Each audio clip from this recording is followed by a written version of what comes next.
అతిపెద్ద షాపింగ్ ప్రపంచం సిఎంఆర్ మన నిజామాబాద్ లో రాంపోతినేని గారిచే సెప్టెంబర్ 27న గొప్ప ప్రారంభం.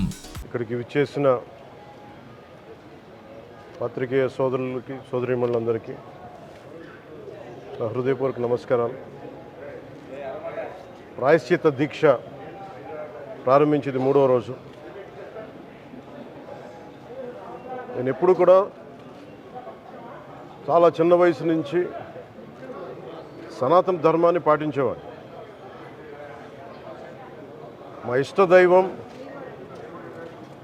ఆంజనేయ స్వామికి ఎప్పుడు రామభక్తులం. మేము ఎప్పుడు భక్తి, ఆధ్యాత్మికత ఇవన్నీ కూడా ఇంట్లో ఇది మా స్వవిషయం అని చెప్పి ఎప్పుడు దీన్ని లోపలే పెట్టుకుంటాం తప్ప, లేదంటే అవసరమైన సమయాల్లో, పూజా సమయాల్లో, పండగల సమయాల్లో చెప్పుకుంటాం తప్ప దీనిని ఈ రకంగా చెప్పుకునే పరిస్థితిని ఎప్పుడూ మేము అలవాట్లేదు. ఈ సగటు హిందువులో ఉన్న విధానం ఇది.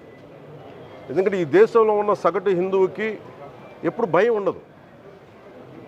సగటు హిందువుకి ఏ రోజు కూడా ఇంకొక మతం మీద కానీ ఇంకో వ్యక్తి మీద కానీ ద్వేషం ఉండదు. విజయనగర సామ్రాజ్యం నుంచి అరబిక్ వ్యాపారులు ఇక్కడ గుర్రాలని అమ్ముకోవడానికి వచ్చి, విజయనగరం మహారాజుల గొప్పతనం ఏంటంటే సనాతన ధర్మాన్ని పాటించే వాళ్ళు గొప్పతనమైన వాళ్ళు వచ్చి అడిగింది ఏంటంటే, మాకు ప్రార్థించుకోవడానికి మాకు మస్జిద్ లేదు అంటే ఆయన కోట ప్రాంగణంలో మస్జిద్ కట్టించారు. సనాతన ధర్మాన్ని పాటించే వ్యక్తి తాలూకు విలక్షణం. అలాగే అనేక మంది సంస్థానాలు కానీ అందరూ కూడా పోర్చుగీస్ నుంచి వచ్చినా, ఎవరు వచ్చినా, క్రిస్టియానిటీని తీసుకొచ్చినా కానీ అందరికీ సమానంగా ఈ దేశం తీసుకుంది. పార్సీల్ని తీసుకుంది లోపలికి, జొరాస్ట్రియన్స్ని తీసుకుంది. ఏ మతం వచ్చినా లోపలికి తీసుకుంది, ఇముడ్చుకుంది తప్ప ఇంకో మతాన్ని ఎప్పుడు ద్వేషించాల. కానీ ఈరోజు నేను మాట్లాడుతుంది ఈ ప్రాయశ్చితం దేనికి, మా దీక్ష అనుకుని నేను ఎప్పుడు మీ అందరికీ తెలుసు. 5 సంవత్సరాల వైసీపీ పాలనలో ఇదే దేవాలయంలో కనకదుర్గ అమ్మవారి రథం తాలూకు మన సింహాలు మాయమైనవి, కొన్ని ఇబ్బందులు, తప్పులు జరిగినాయి అంటే ఒక్కొక్కరు ఎలా మాట్లాడారు వైసీపీ నాయకులు. వాళ్ళెవరు ముస్లిమ్స్ కాదు, హిందూస్ కాదు, వాళ్ళెవరు ముస్లిమ్స్ కాదు, క్రిస్టియన్స్ కాదు, హిందువులే అందరూ. పొద్దున్నేస్తే తాళ్ళు కట్టుకునేవాళ్ళు, బొట్లు పెట్టుకునేవాళ్ళే. కానీ ఒక తప్పు జరిగింది, ఒక అపవిత్రం జరిగింది అంటే పదవులు అనుభవిస్తూ ఉన్నవాళ్ళు, పొద్దున లేస్తే గుళ్ళకి వెళ్ళేవాళ్ళు, వీళ్ళు అపహాస్యం చేస్తూ ఉన్నారు, వీళ్ళు వెటకారం చేస్తూ ఉన్నారు. ఈ ఎంటైర్ ఈ విషయంలో వాళ్ళు మతం పుచ్చుకున్నారా లేదా నాకు అయినా తెలియదు. వైవి సుబ్బారెడ్డి గారు ఉన్నారు, భూమన కరుణాకర్ రెడ్డి గారు ఉన్నారు, వారి కుటుంబ సభ్యులు ఉన్నారు. ఎవరైనా సరే మీరు మతం పుచ్చుకున్నారా లేదా నాకు తెలియదు. అవన్నీ అది మీరు బయటికి చెప్పుకుంటారా లేదు నాకు తెలియదు. నేను అది కూడా మాట్లాడట్లా. కానీ మీరు బాధ్యత తీసుకున్నారు. మీరు హైందవ ధర్మాన్ని కాపాడుతానని మీరు బాధ్యత తీసుకున్నప్పుడు కాపాడాల్సిన అవసరం మీ మీద ఉంది. బోర్డుని మీరు స్థాపించారు, మేము స్థాపించాల. తప్పులు జరిగినాయి. తప్పులు జరిగితే వైఎస్ జగన్ గారు ఏం చెప్పాలి? ఒకవేళ నాకు తెలియకుండా మేము ఆయన బ్లేమ్ చేయట్లా.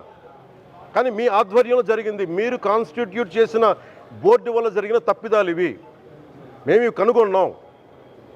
ల్యాబ్ టెస్టులు ఇవన్నీ మేము ఆటలాడతామా? ఇవన్నీ వీటితోటి సెంటిమెంట్స్ తోటి మాకు బాధ్యత లేదా? నేను నిజంగా కనుక చాలా బలమైన సనాతన ధర్మాన్ని పాటించేవాడిని. చిన్నప్పటి నుంచి, పొద్దున్న లేచినప్పటి నుంచి రాత్రి పడుకునేదాకా మా ఇంట్లో రామనామం ఉండేది, రామ జపం ఉండేది మా ఇంట్లో. అలాంటి రామభక్తులం మేము.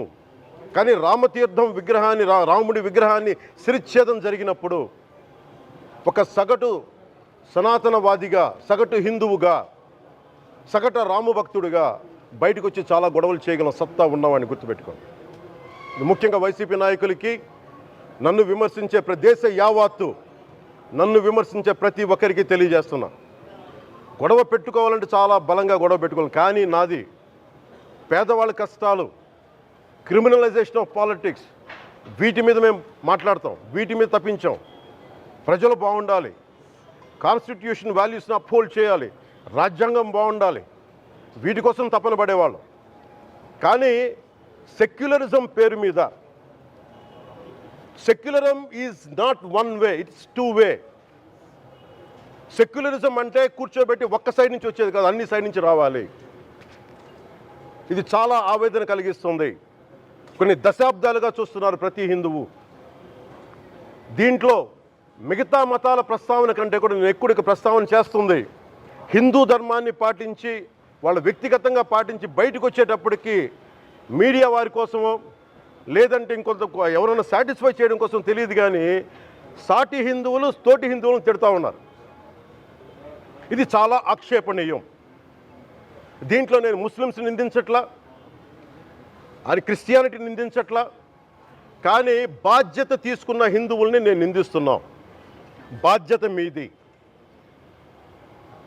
మీరు యథాలాపంగా వచ్చి ఇది పొలిటికల్ పదవులు, విగ్రహాలు పోతే మేము ఇల్లు కట్టుకుంటాం, వాకిళ్ళు కట్టుకుంటాం, ఏం మాటలవి? ఇదే మీరు మస్జిద్లో జరిగితే మాట్లాడతారా? మస్జిద్లో ఇలాంటి అపవిత్రం ఒక చిన్నపాటి చోరీ జరిగితే ఇలాగే మాట్లాడతాం. ఎందుకంటే మీరు మాట్లాడరు, ఓట్లు కదా అక్కడ. కానీ హిందువులు మాట్లాడితే హిందువులు అందరికీ ఎవరు పట్టించుకోరు ఇక్కడ. సుమన్ టీవీలో మీ పర్సనల్ అండ్ బిజినెస్ ప్రమోషన్స్ కోసం కింది నెంబర్కి కాంటాక్ట్ చేయండి.